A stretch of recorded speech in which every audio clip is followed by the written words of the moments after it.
साम्राज्य, सामान्यांचा असामान्य आवाज. काम सुरू होतं समांतर जनवाहिनीचं.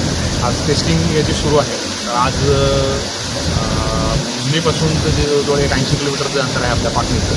या ठिकाणी पाटणीचं जे आपलं जलशुद्धीकरण केंद्र आहे या ठिकाणी पाणी आलेलं आहे आणि पुढचं साधारणतः अजून एक 15 दिवस आपलं सोरेगावचं वॉटर ट्रीटमेंट प्लांट आहे त्या ठिकाणी जाण्यासाठी त्याला 10 ते 15 दिवस लागतील आणि त्यानंतर साधारणतः एक 1.5 ते 2 महिन्यामध्ये पूर्ण टेस्टिंगची प्रक्रिया पार पडल्यानंतर आपल्याला रेग्युलरली पाणी आपल्याला नवीन जलवाहिनी करण्यात येणार आहे. आता सध्या जे आमची जी चंपाड कंपनी होती आमच्या त्याचबरोबर MGPचं जे पूर्ण टीम होती याच्यामध्ये सुपरविजन त्यांचं होतं आणि आमची पाणी पुरवठा विभागाची पण पूर्ण टीम त्यांचं मी अभिनंदन करतो.